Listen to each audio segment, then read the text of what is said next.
Hafaday Guam, welcome back to the Guam Guy Show, episode 3. Our topic this episode is the extreme cleanups we've been doing and the extreme cleanups still to come. Joining me today is Will Naden. He's a coastie, meaning he's in the Coast Guard. You're about to graduate from UOG, right? Yeah. Hey, everybody. Yeah, I'm an undergrad at University of Guam, trying to get my degree in integrative biology. Outside, as Fran said, I'm in the Coast Guard as a reservist here on island, and I'm also a small boat captain at most of your local marinas. If I'm not mistaken, you were born on a boat already holding the helm, yeah? Yeah, I was steering the wheel before I could talk. I actually believe that.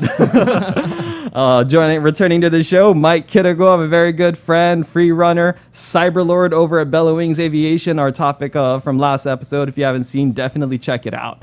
Hi, Mike. Hey, good to be back. Yeah. All right. Cool. Thanks. And also joining us, new to the show, Joni Kerr, assistant professor at Guam Community College. What do you do with Eco Warriors? Oh, well, I'm a founder of the Eco Warriors group. Yeah, student organization. Although we haven't been active as a student organization since COVID started, but we still have our Eco Warrior community members. And so we still keep in contact, and occasionally we were able to do like social media activities or like a video to raise awareness about like the firing range. Are you guys the ones that did cleanups, or at least one cleanup in Marbo Cave before it got all flooded? We actually have been active with Guam Coastal Cleanup. Guam International Coastal Cleanup for years. I can't tell you exactly when we started, but we became formalized in 2011. And since then, we've always had a site to clean up for every coastal cleanup. But and we were at Marble Cave for at least 2 cleanups, and we actually didn't need to tackle right near the cave because that's not too bad. But it was really the road going down to Marble Cave where we concentrated our efforts because it's a really notorious dumping ground. Yeah, that's true. Yeah, it just occurred to me, part of how I got started with, I guess, media would have been my going for a swim in Marble Cave after the flood. Like Chris Malafunction Barnett's actually the one that told me about that. He sent me a picture, and I don't know, he didn't say anything out loud or a voice message, but I read his text in my head, like, hey, Jello, did you see this pictures of Marble Cave? That's crazy. And then, of course, I went down to check it out. And then I just put 2 and 2 together. I remembered, you'd done some cleanups there, so that's pretty cool. Yeah.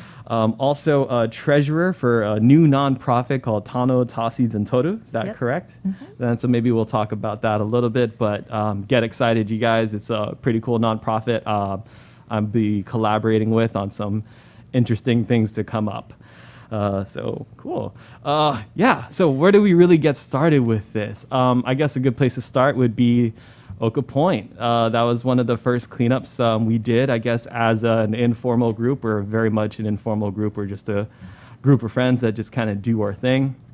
I had the idea like at 10 or 11 o'clock one night, and I just called Mike over here, and I just said, hey, dude, let's clean up Oka Point Cliff with rappelling gear. And he's like, yeah, I'm down.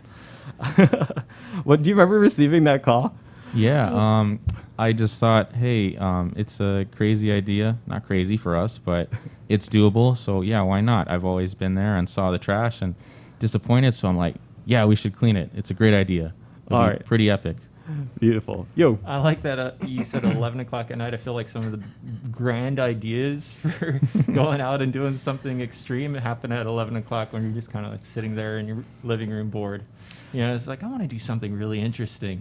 Let me hang off a cliff and pick up trash. I would not at all be surprised if there's science on this. Like, as we get closer to our, later on in our circadian rhythm, as we get closer to sleeping and our conscious state is dwindling down and maybe our dream state is sort of awakening, so to speak. I bet that's a lot of my most creative ideas come when I'm like sleep deprived or close to sleeping. Absolutely. Some of like the world's most complicated problems have been solved in dreams. Like people have discovered cyclo structures for organic chemistry through their dreams. Yeah, that was benzene. Yeah, I think it was benzene. Yeah. It was snakes eating each other. Huh. Yeah. All right, so yeah, I'll just play our very first video from Oka Point cleanup. So we're just gonna rappel down a little bit and see what kind of trash we can pick up today. See how it goes. Two things really stand out to me at Oka Point. The first is obviously the amazing view, and the second is how there's always so much trash. You can't even see the ground. How much trash is here, especially cans. So I'm just trying to fill up these buckets, keep it going. It's brutal. Whew. A small group of friends and I recently started rock climbing and thought we could use our skills for good. We chose to rappel down for safety reasons, and it's a good thing we did because it was treacherous with bottles, cans, and rocks easily rolling underfoot. It's so dense, Nick accidentally triggered a mini avalanche of trash. We filled up 8 bags of trash and barely made a dent. So Mike, you were there. When's the last time you watched this video? Or how do you feel watching this again? Oh man, it brings back memories. Well, partly I'm criticizing myself on the exposure of the camera, just a little nitty-pitty details. But yeah, besides that, yeah, that was a sad but fun experience. You know, sad to see all the trash, but fun to, you know, rappel down and do something cool. And just like, how many times do you hang off a cliff and do good for the world? Yeah, I mean, I wonder, like, how many people like rock climb, period, and then much less how many rock climb and pick up trash. I haven't heard of any. Yeah, so it's very much a bittersweet thing, isn't it? Like, you know, we're doing this stuff because we care, and honestly, it's really fun.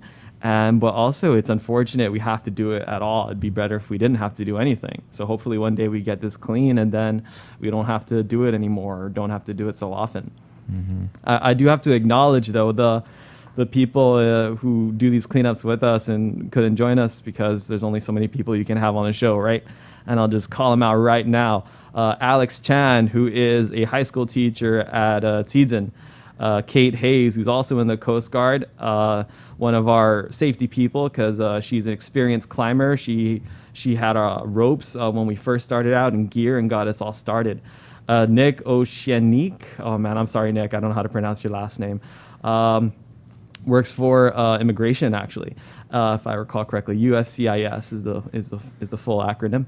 Also, a more experienced climber. Awesome dude. This guy has got, like, people think I'm high energy. This guy is just never stopping. It's amazing. Brian Santos. Kara Lynn. Hi, Kara. Coral fellow working with mangroves and seagrasses. Jess Faharin, or Ari. I'm not sure which one of those is her real last name. Hey, Jess. Grad student over at UOG Marine Lab. Julio Didasco. I can't remember his real last name, but that's his middle name. Kenji. What's her real name? Kendra Bird? Yeah, Kendra Bird over at Tidzen, also high school teacher. Of course, already got Mike here. Paul Witt, an inspector, also extremely experienced climber and safety guy. So if you look at the way he sets up some of our stuff, it's it's overkill with safety, which is definitely the way to go with climbing. So big thanks to all you guys. I wish we could all be here together, but you're with us on video and in our hearts. So, yeah, Joni, yeah, go ahead. Well, I just want to point out that with your skills, your group skills, I know it is unfortunate that there has to be trash there at all in that really beautiful place, but I just don't see anybody else who would have done that. You know, gone and collected the trash like that, because I don't think there's any group that would have been able to do it the way you guys did it. You know, I actually can't go in from the sea, obviously. Yeah, I actually think it might have been done before. I was talking with Dan over at Southern Mountain Gear, and I said they tried to do a cleanup over at the regular Oka Point where people go fishing off of. The staircase. Yeah. So maybe they were we maybe did that. Do that. Oh, okay. You were there? Wow. Yeah, we were there. Epic. Several years ago. Was anybody climbing? Not climbing, but we set up, what do you call it? A police system. Okay. We borrowed this. I bet Roki was on top. Yes, okay. The police system from Department of Ag, and that we were able to bring up like oh my goodness, I think I remember a bed frame, heavy bags of trash, and so that really helped. People were down there filling the bags and attaching furniture and stuff to the rope, and then people up on top would pull it up. But yeah, it was crazy.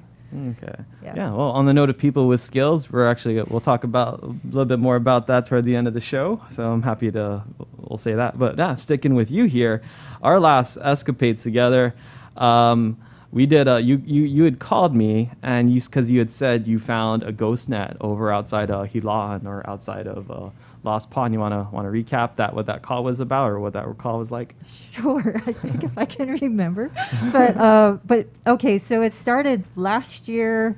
I think it was May. My family and I went out to Sharks Pond and I went snorkeling, and I found the net. And I thought, okay, we're going to have to come back and get this, but not today. We can't do it today. We're not equipped. And so I called you later, but I think it was months later, just because it just got really busy. But then you suggested, yeah, let's go get it. And I was so pleased that we could arrange to do this. But you also introduced the idea of extracting it, not just carrying it back on the beach, on the coastline, but extracting it, loading it onto kayaks, and then bringing it back.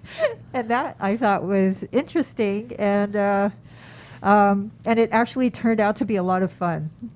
So I really, really enjoyed it. I'm glad you suggested that. It was slightly less fun for me because I forgot to bring gloves, and you brought gloves for everyone, right? Except me. You could have asked. I didn't realize. I had extras in the kayak. Yeah, I didn't think about it. I don't know why I didn't think to ask if anybody had brought extra gloves or anything like that. But yeah, I wanted to bring the kayaks because I did not know how much junk would be stuck in the nets and how much weight that would be. I didn't know how long it was.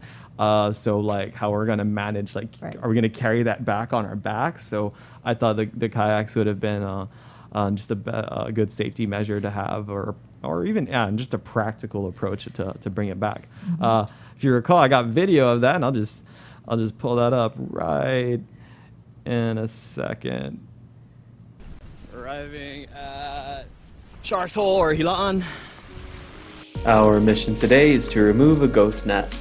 We got to Shark's Hole and quickly found the net was broken into multiple segments, and this one was definitely the longest section.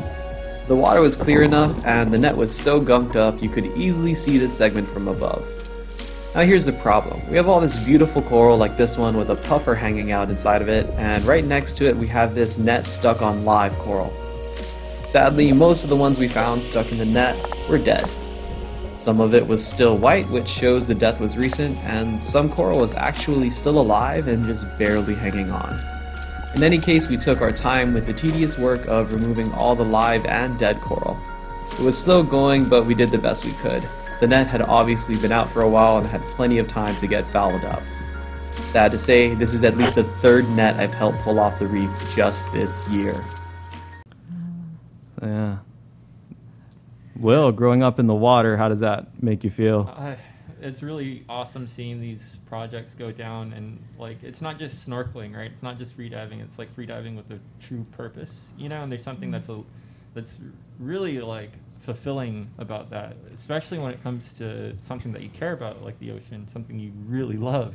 To be able to go out there and give back to her, help her out when there's people out there who aren't doing that at all and are actually leading to these detrimental issues.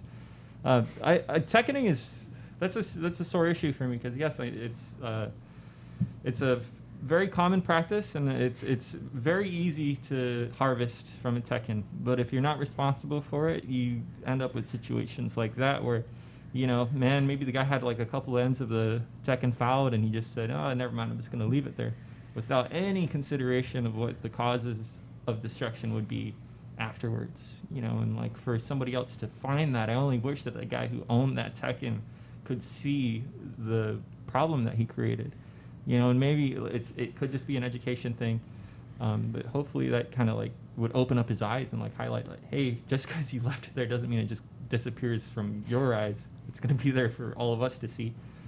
But yeah. And yeah, usually we think about fouled nets and like dead sharks or whatever, or dead fish, but like, you know, if you like reef fish, then you better like the reef and you better like the coral, because that's why they're there, right? And so look, if you can just see how much coral is like just tangled in that. Some of it was still had a little bit of like living tissue, so it wasn't completely dead, but like that's just a lot of very, very unnecessary death. Yeah. That net was still like attaching itself to pieces of the reef, but there was a time where when it was more intact, it was far, far more detrimental, especially when all these fish end up getting caught in it and then larger predators come into feeds. You're looking at a very degraded net. I'm sure that there was more death and just absolute destruction associated with that net. Not just when you guys found it, but when it was still fresh and the holes of that net were still able to catch fish. I'm sure there were plenty of fish that had died and were caught trying to eat off other fish that were inside that net. And not only that, but you know, this is just one net. And I used to think it was, you know, you hear about it being a major problem around the world, and I never thought it was a big deal here. But then now that I think about it, I'm pulling a net off of the reef every few months, and they last basically for forever. Right. Right. Yeah, is that true, Jenny? If they're plastic, yeah. Okay. And then when they do eventually degrade and get into pieces, and then you get your microplastics and all of that, and that's the problem. So this net, I thought it had lead weights. It didn't. They were actually plastic, hard plastic, and that also is a problem because of, you know, eventually degrading into microplastics, which are making their way into our to our food source, the fish and so on. Yeah. Mm-hmm. Okay. I think the cultural aspect of Tekken is, yes, it's gigaos and stuff like Right. that. That was very cultural back in the day. But if we really want to revert to, you know, like tapping into that actual cultural side of it, instead of using plastic, we really should consider fiber nets, you know, and perhaps not full-on Tekkens. Gigao, if you get a chance to look up Gigao, it's essentially this containment. Fishing ware? Sorry? The Is that fishing ware, ware? yeah. Yeah, okay. Yeah, it was used to contain fish. You wouldn't actually like catch and kill them. You'd just keep them all in this one area. And, you know, the ones that you didn't want wouldn't get stuck and die. They could just throw them off. Those Tekkens, it's anything gets caught in there. If you're not on top of it, Right. and that fish doesn't have an ability to escape, it's gone. So you're pretty much harvesting stuff that you don't even care to eat. Well, I think there's a law too that limits the amount of time that you can leave a gill net out. Is it? I think it's like 2 hours. Something 4 like, hours, yeah, something like that. Mm. And you got to be on top of it. Yeah. Like when I was younger in high school, we'd Tekken behind my friend's property, and if we were off that net for like an hour or two, we'd have like dead baby sharks in there and just things that like we weren't gonna eat that, you know, like that's. And it was actually my first time ever Tekkening, and it was, when I saw that, I was like, I don't want to do this, man. You know, like this is evil. But if you do it right, you can be very productive. Otherwise, it can be far, far more detrimental and do way more damage than you expect, as evidenced in your video. Yeah, and Will, you know, you yourself are no stranger to extreme cleanups and marine debris. I definitely would consider you a spiritual predecessor of the Guam Extreme Cleanup Crew, as I call it, with your Mauricio Pure project, you and Leilani. And I'm going to go ahead and tell this a little bit of the story for you because I'm just so proud of you and proud of you and Lonnie.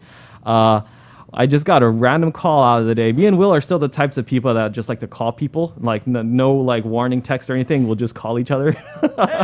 And you call me one day and you're like, hey, Farron, I want to organize a reef cleanup in my village. And that was maybe my favorite sentence I've ever heard spoken to me, except maybe my wife saying yes when I asked her to marry me. But anyway, that's such I'm like, that is a beautiful thing. That is every conservationist, every environmentalist dream, is just to hear a member of a community, especially a young person. You guys were 19 years old at the time. I checked. You guys were 19 years old at the time, and you said, hey, I want to organize a reef cleanup in my village. And if only we had even just a handful more people like that, can you imagine how much better Guam would be and how much better the world would be?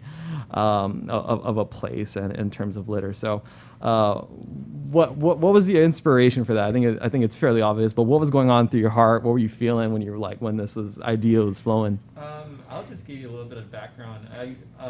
I grew up down there. My dad left me down there to be explorative, I guess. But yeah, he'd like use the pier as a place to have other parents babysit us. But we'd be down there, and I just remember growing up and seeing the reef really lively and all the fish, and that was just right by the pier. Yeah, right by the pier. That was our haven as kids. And when I graduated high school, I got into conservation work, and just kind of noticed that one, I started to learn that coral are actually living things. That was where everything kind of really clicked. When I started seeing all this trash, not just at Maritza Pier, but all over the island, I started to realize that, man, those are actual living things dying out there. And it wasn't very hard for me to go from that to scuba diving off my pier and seeing all the miles and miles of fishing line that had accumulated all those years. So what the fishermen do off the pier is they cast, their hook or their weight gets stuck to the coral, and there's really no other way to get your line back unless you want to throw on a mask and dive down to 100 feet and get it. So they just cut the line and let it sink down to the bottom. And after 10, 20, 30 years of that stuff, you'll start getting these drapes of fishing line over the coral, and those drapes, since the plastic isn't natural, it accumulates algae, and then it accumulates sediment, and that sediment eventually starts blocking out the sun and starts falling onto the living coral, and you'll start seeing this beautiful marine ecosystem just deteriorate before your eyes. Yeah, you had the last one, 2021. I actually got a video of that one. I'll go ahead and play that for everybody right now. On June 30, 2021, the Mauricio Pier project hosted their 4th underwater cleanup. What began as the brainchild of, at the time, 2 19-year-old teenagers, Will Naden and Lonnie Sablon, in its first year, has become an annual event attracting dozens of divers. And it's a good thing too, because our reefs need all the help they can get. From a car to fishing lines, soda cans and tires, there's no limit to what kind of marine debris you can find in the ocean. We asked divers for help, and help certainly came. Hey, Stan, what are you doing there? Holding a boat. What? Holding a big ass boat. What do you say, Ross? Believe it or not, this isn't even the first boat we pulled out of the water here. I know I'm grateful to Will and Lonnie for putting this on, all the volunteers who showed up, the staff who ran the event, and especially AmeriCorps for sorting and weighing all the trash, and the Mauricio Mayor's office for always supporting. I was just reading the text on there. We pulled out 2,000 pounds of trash in a day out of the water. 2,000 pounds of trash, not including 15 tires and a boat, literally a boat. That's the second boat I've pulled out. I don't know if anybody else pulled out boats, but that's the second boat I pulled out of the water there. And I just got to tell you, Will and Lonnie, I am so proud of you guys for everything you do, for being a friend. This is a beautiful thing, and while it didn't directly come to mind, I'm sure it's been like a deep-seated inspiration for me to do the things I do, and the things I've been fortunate to have been, blessed with, like this podcast, for example. Absolutely. So thank you both. Yeah. No problem. Yeah, that whole project's it's a inspiration, I hope, to everybody in the village. I hope they see what we do, and that's the reason why we kind of try to throw it as big as we can and try to get as many people as we can to go there, because on a weekend, Mauricio Pier is going off. There's always kids and families down there enjoying themselves. And the Mauricio Pier project isn't just a project, it really is a barbecue. So you can come down and grab some food. That's so in Sigu. That's so like this. Sorry, was this the third year? The third one, or yeah, we third or fourth? That was our third one. We had we had COVID hit around the same time that we got all of things in line for 2020. So it wasn't until 2021 to kind of able to throw it together. And I think you're about to talk about the next one. Yeah, if you want to grab yourself a couple of ribs and some barbecue chicken and kind of have a fun evening in the sun down at Mauricio Pier, if you'd like, you can show up at 8 o'clock, July 3rd. Bring your snorkeling gear, and July 3rd of this year, we're going to host the 4th annual Maritza Pier Project. Woohoo! And, Nice. get down there and clean up what others can't. Yeah, you heard it. Yeah, heard it here first. July 3rd, the next annual Mauricio Pier Project cleanup. Come on out, especially if you're a certified diver. Tank up, get underwater, and bring up that trash. You become a diver because you think it's something fun and cool to do, and you can have fun and do something cool and make it even cooler by helping out the ocean we love to dive in, right? We're all really just instruments, man, and if you can get down there and use it for good, we really appreciate it. Just to reiterate, you don't have to be a certified diver. I had some of my village friends come over and like Just we had snorkel? boys, spear fishermen and stuff that they go out and they hunt every weekend, and I was just like, hey man, can you just put the gun down one time and come help me out? just fill up these mesh bags full of fishing line and cans. Now, all right. So kind of all of this stuff has led up to what I just decided to brand ourselves and just call ourselves the Guam Extreme Cleanup Crew because it sounds fun. Like, just regular garbage pickups, they don't sound quite as fun. They're no less valuable. Arguably, they're more valuable since they go to places people frequent, right? And so they're also far safer. So we thought we have an unusual skill set with ourselves as a group and as individuals. And I thought it would be absolutely a fun and good idea to just do what we can, what other people can't or aren't doing or not doing much of. So I'm sorry if there's some people who are doing, I guess, extreme cleanups. I'm just not aware. My apologies. Maybe you're all about the mission and you're not as gung-ho on social media as I am. So props to you if that's the case. Yeah, Miguel. So obviously you're basically my first call for everything. I call him Miguel, but obviously he's Mike. Yeah. We had too many mics around at one point. Yeah, you're obviously my first call for everything. So Yeah, I'm usually free. That's why. yeah. Or I'll make time. No, make that's time. not. It's not because you're free. It's because I trust you. And what we do is a lot of them is have inherent risks. I wouldn't say we do anything that's outright dangerous. We do things that have a calculated measure of risk, which is based on what the activity is, what your level of experience and competency is, what kind of equipment you have, if you have the right equipment or not, and things like that. And so Mike here has a lot of experience with obstacle course races. Really, you have amazing mind-body connection to do like tricking and backflips and all those kinds of cool stuff. And one of my students for freediving. So. I guess you are a bit more available than the average person with your work flexibility. But like when we're out there, we have to trust each other with our lives, and because that literally what comes down to that. Like if we're diving, the absolute number one rule is you never dive alone. You got to have that buddy system. When we're rock climbing and we're belaying each other, if I fall, you got to catch me with the rope and the equipment, right? Mm-hmm. And so. Yeah, man. If you have any thoughts you've been holding back, just go ahead and open up. In relation to our cleanups? Anything with our cleanup, sure. Yeah. Okay. Yeah. Again, I just want to iterate. It's a fun project to do, and I like to make anything I do fun because it's like going to the gym. Some people like it, but others it's tedious. And if you can make anything fun, you don't have to force people to do it. So that's what I try to do with anything I'm involved in. So. You have another aspect to your skill set that's pretty invaluable. It's your drone piloting and videography. So that adds so much value to the videos I wind up making and posting. So people can get like aerial shot or that zoomed out shot where you can really see that perspective and the difference we're making. Mm-hmm. Like Oka Point, before you couldn't see the ground a lot of the time in a lot of the places because it was just buried, and so you have some just incredible shots of us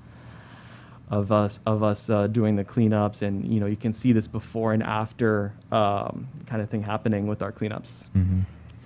Cool. So yeah, well, have you try to find, say, dump sites and stuff that we typically can't find from the ground level with your drones? Like, I know you've used your drones to find somebody lighting fires, right? Like Yeah, you caught someone lighting a fire with your drone. Yeah, Wildfire, yeah. I had video Yeah. evidence. Yeah. So something like that. Have you ever tried to, like, check out certain places that we don't really access, but your drone has access to? I've tried a bit, but it's funny you ask because I've actually never scouted for illegal dump sites.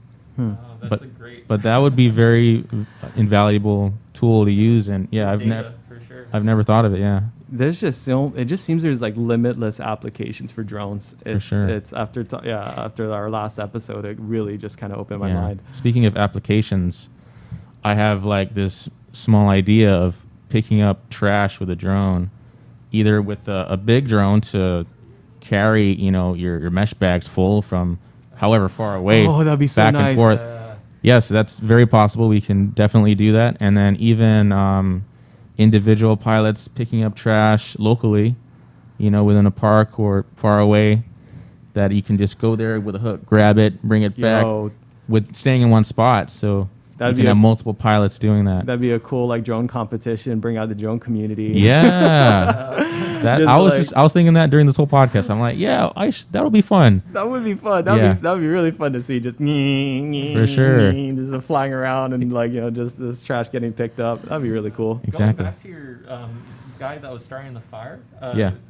Where was that? How did you find him doing? That was in Dandan, so near the dump. Yeah. Near the NASA and I don't know station. Okay. Yeah. Anyways, I was doing a project there for work, and then I see this plume of smoke, like just this giant plume of smoke in the air, and I was like, then I went to go check it out, and I realized it's a forest or grass fire. Right. And then I was looking around, and then see something moving in the grass, and I see it's a guy. And I zoom in, and I could see the trail of fire behind him, and I see him going down with his lighter, just lighting it up, like just very nonchalant. He didn't give a care, about getting caught, because he's in the jungle, but he didn't see me, but I saw him, and I gave over the evidence to the appropriate authorities, and unfortunately the fire department came. I didn't call them, but they came, and all they did was give him a warning. So he got off, and I think there's supposed to be a fine or some legal action against him, but maybe he has some. I think that's a felony. It's a felony, isn't it? If it's straight up arson, then I imagine it would be. Yeah. It does speak to I guess a cultural problem. It's just been so commonplace. We kind of learned to not associate it with its destructive nature and felonious being a felony. I'm not going to try to sound smart there. With its nature as a felony. So so drones. I think it'd be really cool if there was like some kind of drone community partnership. Let's say with the conservation officers, going out looking for maybe fires when there's like a fire danger warning, or just looking for illegal dumping. That'd be a really interesting thing to see. Back onto the dumping. I guess we have a few issues. They're all under the umbrella term kind of pollution, right? But I think there's a few different things within there. And this is just me talking out loud, right? Thinking out loud. You have littering, which is mostly the focus of our extreme cleanups, right? And then you have illegal dumping, which is something I don't think we've touched yet. We haven't gone to, one of these back roads or someone like pulls their truck in and just empties it out. And then we have marine debris, so junk that kind of like drifts in from, let's say, from Asia or just from abroad. The tech in could be either of those, I guess, but we have plastic waste that comes in too. And I really just gotta take a minute to show this video I made with two 8th grade students from Untalon Middle School, and they had this really cool project about microplastics, and I just want to play that right now because it warms my heart, and it just gives me a bit more hope. We have these young girls thinking about these kinds of problems when I was their age. I can't even remember being their age. I can't remember a single thought in my head, and they're doing something really cool like this. And as I understand it, they didn't place like top 3 for this, but the next week I think they placed #1 in some other kind of academic challenge or competition. So big shout out to them. Today, Guam. I'm here with a couple students from Unsalon Middle School. I'm Cadence Guzman. And I'm Jalen Han. They're in the 8th grade and they had a cool science fair project about microplastics. You want to tell us about it? We wanted to show the plastic problem because it's bigger than most people think. It's easy to see plastic bottles and other bigger items, but it's harder to see microplastics. Some people even call it plastic sand because it's so small. In fact, we measured it. In every 2 tablespoons of sand, we found 10 to 30 pieces of plastic. They also came up with a clever way to separate the plastic from the sand. It was easy once we figured it out. We put the sand in beakers and filled the water up to the 300 milliliter line, which made the plastic float to the top because it has less density. Then we used tweezers and pipettes to remove the plastic. I didn't have much hope the first time I saw the plastic sand at Pago Bay, but with projects and attitudes like these, I'm feeling a lot better about our future.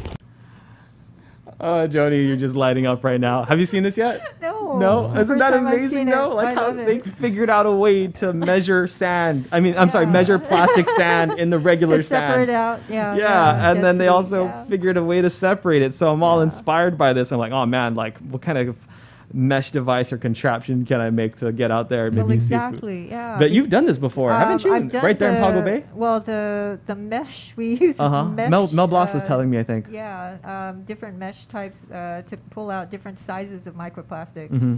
And then there is an actual definition for what constitutes microplastics. It's a certain size. Mm. And so below a certain size, it's micro, and then you get a bit larger, and then it's macro. But yeah, but I like that they separated out. It's very easy to do that with water. It's so clever. Yeah, simple and clever. That's my favorite two things. You know. So yeah, I guess there isn't too much we can do about preventing like marine debris and plastics from drifting in, but that doesn't make it not our responsibility. It's still our home, and we should still like try to clean up our home. And if you're watching or listening and you want to like lead a cleanup, please do. You can tell me about it. I'll be happy to promote it, and then maybe I'll even join it or we'll partner up. Whatever. All options are on the table if it means we can help out our island together. What else was I going to say about that? So yeah. Oh yeah. Well. Yeah, it's really cool seeing these kids, man. I saw that video on your social media, the Guam guy, and man, like to have that sort of inspiration at such a young age, like I feel like maybe You're so young yourself too. Like I'm seeing these guys, and I'm like, yes, keep going, girls, you got this. Like you came up with that idea at that age. Wait till you're like 2 or 3 years older, and like you get a car, and you start like learning a whole bunch of other things about the world. You're going to be like super insurmountable for sustainability out here, and just good job. Really appreciate your work, and looking forward to all the great things you're going to do in the future. Mm-hmm. So yeah, one of my inspirations is inspired by you two, so that's really cool. So I guess just to set us back a little bit, maybe a little controversial here. So again, we have littering, we have dumping, and we have, like, let's say marine debris. But let's take those first two, littering and dumping. And a lot of the videos I post, there's some really unfortunate comments that I see, and and people just say, oh, that's just the Chukis. The Chukis are the ones doing all of that. And I don't agree with that just from the start. But let's say there was an actual like report that was done, and it's completely unbiased, and let's say half of the littering was done by Chukis. I might be willing to accept that, okay? And I'll put that on the table. And if another report or study came out completely unbiased and it said that Chamorros were responsible for 90% of the dumping, I'd be willing to accept that too. And the facts are facts, and we actually don't even have the facts, I would say. I don't think there's been a report on this. Everybody's shaking their heads. But regardless of who's doing it, we still need to prevent it and just stop it. So I had this kind of idea. I talked to Senator Clint Rigel about this just to get his feedback, and I apologize because he seems to become the default person to talk to anytime the word Chukis is mentioned, like in a negative way. And we had a really great conversation. It was in 3 installments because we were both got distracted. And he said that, some of it is in some places that are less developed, you know, when they throw away their trash, they just throw it anywhere because everything and our ancestors included, was biodegradable. So when you throw something away, you're returning it, and it becomes part of the natural cycle of things. And some places haven't quite caught up to that yet. Some people who maybe move here haven't quite caught up to that yet, and I can accept that. Okay. The willful dumping, though, is a whole other different story. But in any case, no matter what, like, it's easy to kind of like complain about the problem, but you don't really see so many people trying to solve it. And so I'm like, okay, if you want to just blame one particular group, okay, can you go a step further and try to work with them to overcome it? And even better than that, work with everything to overcome it. So you'll notice in one of the shots earlier we showed at Oka Point, for example, we have that beautiful like concrete platform. It had some graffiti on it. What if what if we took a different approach? You know, going back to like school stuff, we talk about STEM, right? Science, technology, engineering, and mathematics. And then every once in a while, someone's like, hey, why don't we make that STEAM to include the A? Science, technology, engineering, art, and mathematics. And the way it's usually pitched is to try to get scientists or STEM people to be inclusive of artists. And I want to try to flip the script on that. What if we have artists who try to insert themselves into the scene? So I think it'd be a beautiful thing if we're doing a cleanup and we just have some people come out with chalk, right? And they'll do like multilingual, multicultural chalk art, let's say on the platform, and maybe just write in whatever languages, English, Chamorro, Chukis, you know, in whatever culturally or whatever in language is most resonant, most powerful, like please respect, you know, our land, or just take your trash with you. Keep it relatively positive. People don't like to be attacked, right? So just be encouraging of good behavior. And so maybe I'll just end it there. So because that's a hard thing to talk about, right? Potential like race, like either outright racism or you know, sly racism in any case. I don't particularly see it as racism. I mean, I think it's just, and I don't think we should play the blame game. You know, I think for the most part, you see somebody dumping trash, no matter your race, that's your character. You know, that's that person's character. That's not his whole people. You know, true. Yeah, very true. When I see people comment like, "Oh, those are all Chukis," you know, it's like, no, man, like that's that one guy. You know, like that could be that one guy. And a person is not her people. Representing all of them. Yeah. And I think once we play the playing game, like you're not going to make anything better. You know, nobody's going to want to work with you. You know, you automatically choose your side. So I think it's best to, in terms of debris and littering, like to just kind of address it as a community and kind of make it more, for me, make it a lot easier to get rid of your trash. You know, because I feel like these guys are going out and littering because they can't find a quick and easy way to dispose of their trash, or they can't afford to dispose of their trash. You're speaking a lot of truth. We do not have public receptacles, trash cans, you know, in many places. And it sucks to see that these guys have reverted to throwing it into the jungle and stuff. Where I live in Marito, there was a site right next to us, and I caught this one person throwing trash back there. He had his mail in the trash. Oh. So I found his name. You know, and then I found a phone number. I was like, hey, man, did you throw trash up here? You threw it right behind my house. Okay. You know?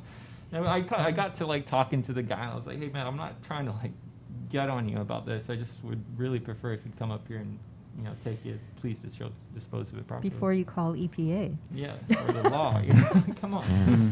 Yeah.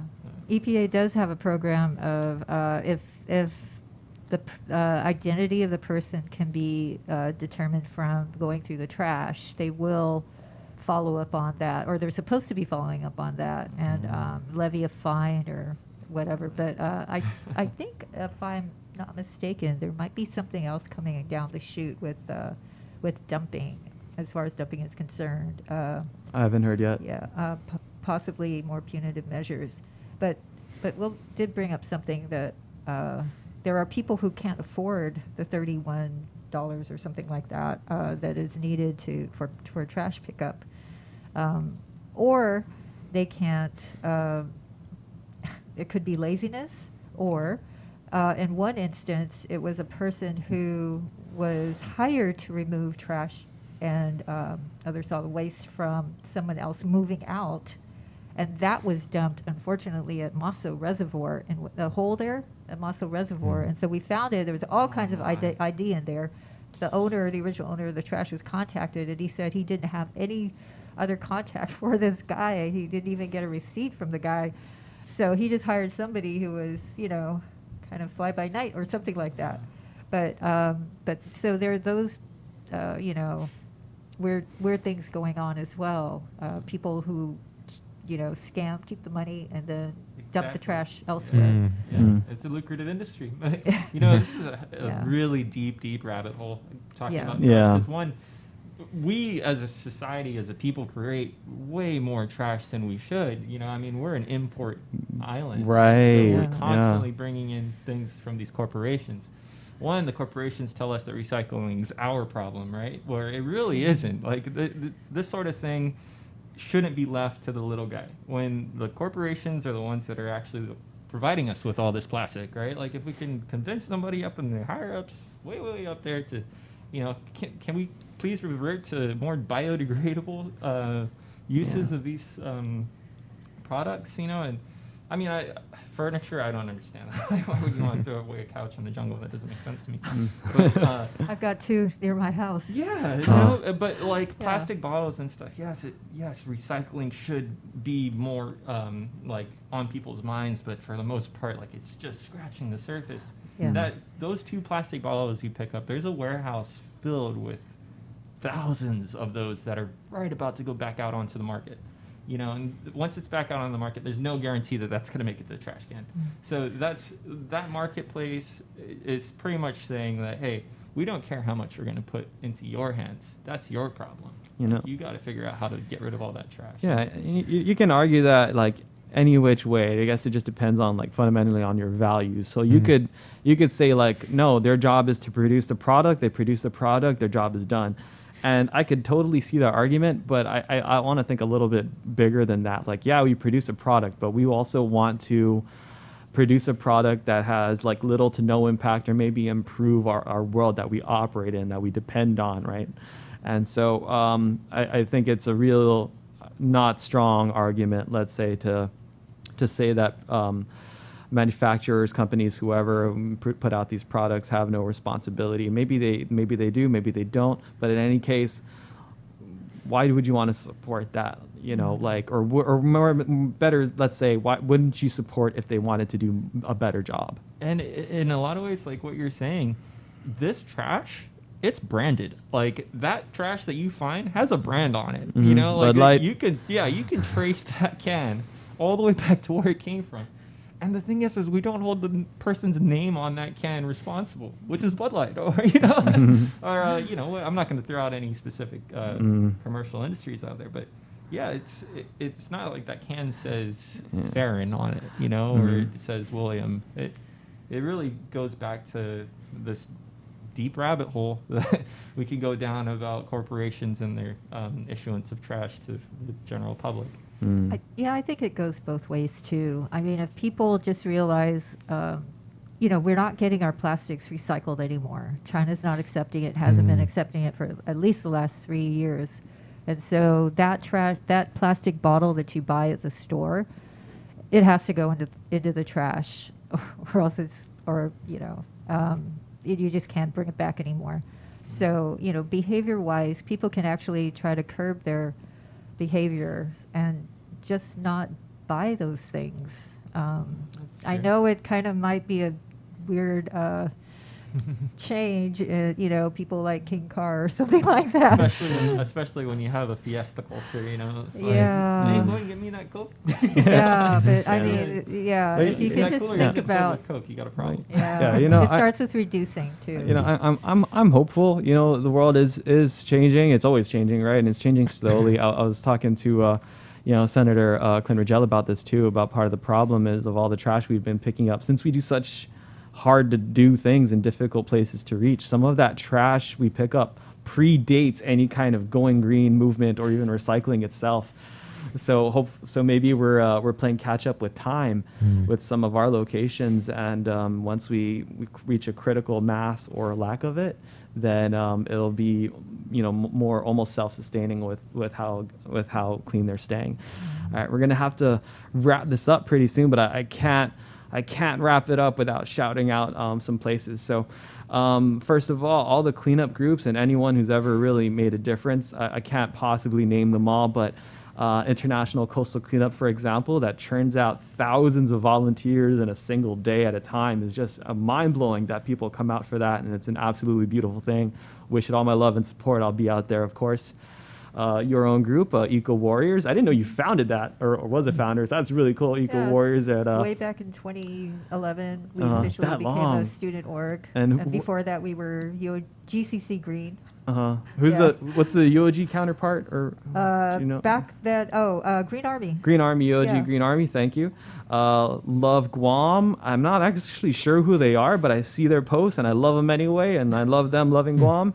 Rocky Rosario. I gotta call this guy out by name, and his entire family, who are just mad supporters of getting the island clean up, showing up with their vehicles and trailers and all their nieces and nephews and cousins. It's a actually really amazing thing to see that kind of family support for these kind of things. They also support during the Liberation Day parade.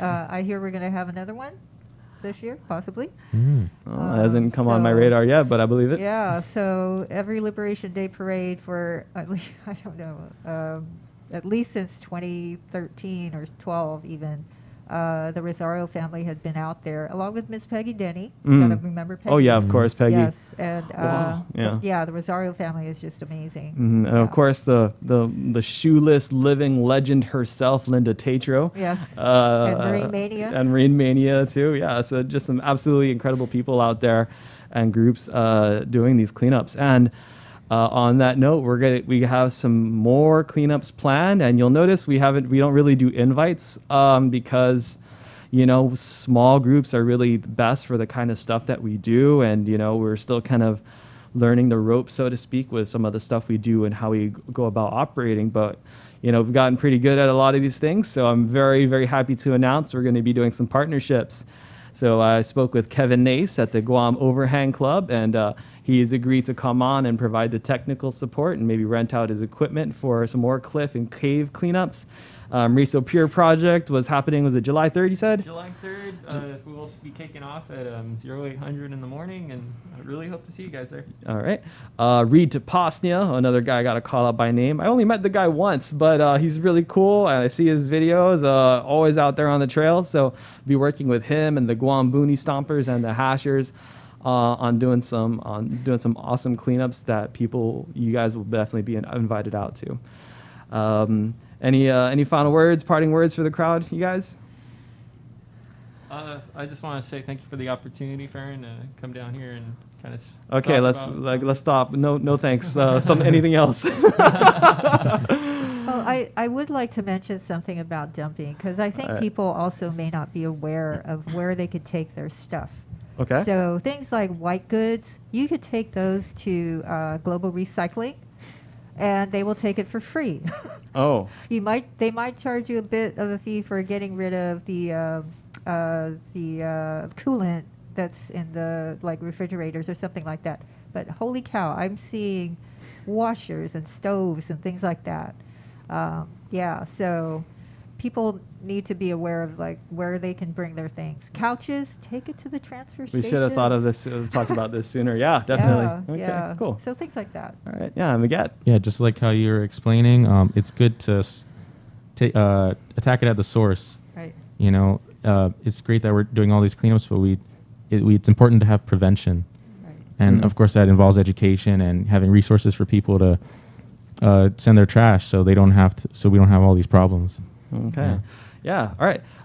Thanks everybody for watching, for listening. If you're watching, you'll see we're wearing Guam Extreme Cleanup Crew shirts. They're on sale. So even if you can't come out and physically help, or if you're in the States and you want to help, you can buy a shirt, and 100% of the money will go right back into doing more cleanups.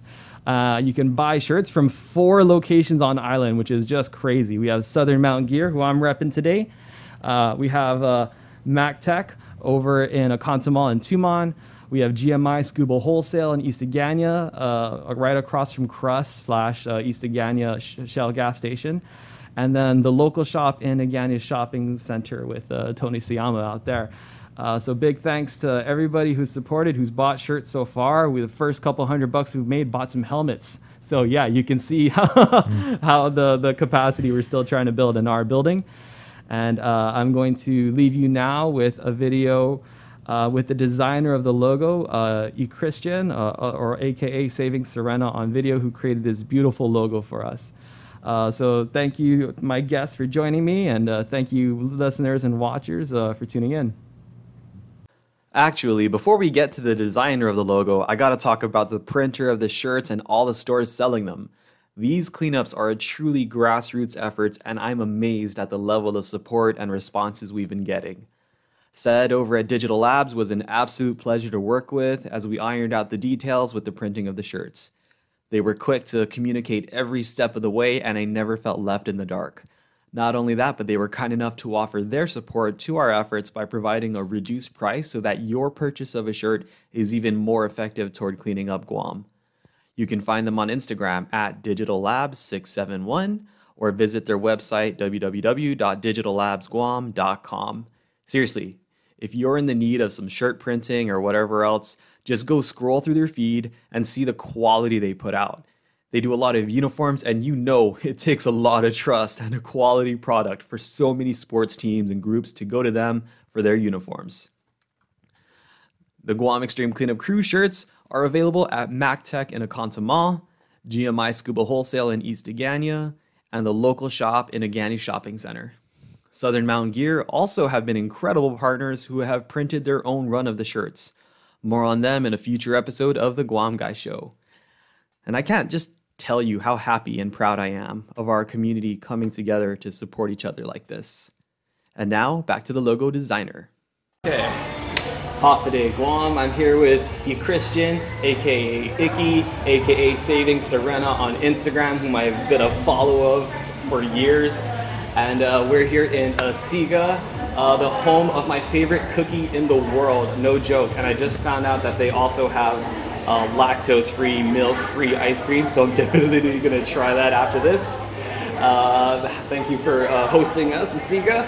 And how you doing, Vicky? I'm good. I'm pretty excited to be showing my face and, you know, discussing about the logo design that I created for Guam Extreme Cleanup Crew. Yeah. So this amazing logo, I'm still like so hyped it exists and how beautiful it is. So she made this.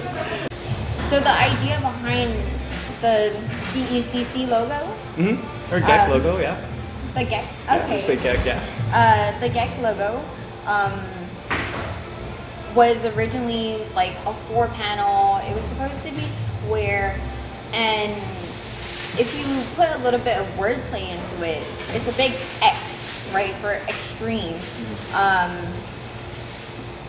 So the definition of extreme is reaching a high or highest degree or very great. So that's a literal definition? Yeah. I didn't even think about that. So it's X. You know, we also put it in the A and the X for extreme, but most importantly the A, right? Because you want to be above, below, and beyond. So it's like above is like rock climbing, hiking, going up the mountain. It's extremely like amazing. Ascend. Yeah, and ascendant. then not only is A like above, but it's also like for all terrains, right? Because your concept is trying to go below, so it's like free diving, scuba diving, and especially like your videos was a lot of like inspiration for the 4 sports, extreme sports, which was amazing because your main request was that the mesh bag. Yeah. So yeah, the original square concept I came up with, I'm like, can you make this look good and also make everybody hold mesh bags because it's supposed to be about cleaning up, right? It's supposed to have a bag to put trash into. And I didn't know how to draw mesh bags, so I didn't even try. And then she came up with these glorious bags, and you can very clearly and obviously see what they're for. Yeah, so we started with my square concept, and she rotated it just a bit to make it into an X. So we have that X in there to hammer down on the extreme aspect of it, right? And then she did something absolutely beautiful, which I would never have thought of. She made the overall outline Gosawi flower, which is one of my favorite flowers. Chayuti I prefer a little bit better, which has a cool story, but yeah, that worked out just beautifully, extra local relevance. And then, so again, we started with a square kind of concept, which was just bad. And then she tried a few versions of it. I'll throw it up on the screen now. And then she made it into this beautiful thing. It did take a couple back and forth just for me to be ultra picky, which she was really cool about. Sorry about that. And then we wound up with this absolutely gorgeous product. Just look at that. This is the Southern Mountain Gear version. Initially, Saving Serena was just pictures of trash, and then like I was talking about the trash content and like history, and most importantly, like trying to show people what you can change in your lifestyle, so you can have better habits, better eco-friendly habits. And initially, I didn't want to show my face, just to show that it can be anyone that picks trash, and that can have sustainable lifestyle. Yeah, so that was the concept behind Saving Serena. So yeah, if you want to buy a shirt, they're available in 4 locations, which is just insanity to me. We made a shirt and they're available in stores, like actual stores, which I still am not over. They're going for $30 or $32. Southern Mountain Gear version is $32. And all of the money, again, will just go right back into doing more projects. None of the businesses themselves are actually taking a profit, purely just because they want to support all the good work we're doing. If you want to have some design work from Saving Serena or Icky, Christian here, how can people find you? People can find me on Instagram, saving.serena. And if you want... Is there an email? An email? You can email me at saving.serena.gu@gmail.com. Yeah, and I gotta tell you, like, she was kind of an early inspiration for all of this. So I used to, or I still do, but back years ago I was following her, and I'm just seeing her go to the beach every weekend and, you know, just hanging out with her family, and she's just doing like cleanups with a little hand picker thing, and she would make posts about the kind of stuff she would pick up, and I just thought that was amazing. Like, it's just, you know, it's just a little convenient cleanup. It's not a big show, like I have to make a big show out of everything I do, right? She's just hanging out with her family, just picking up trash while they're hanging out. And I just thought that was amazing, so I'm happy that now I get to follow in footsteps like that. Yeah, that was the inspiration. Because these are also like hand-drawn, so they're supposed to represent silhouettes, because they can be anyone. They could be me, they can be you, they can be...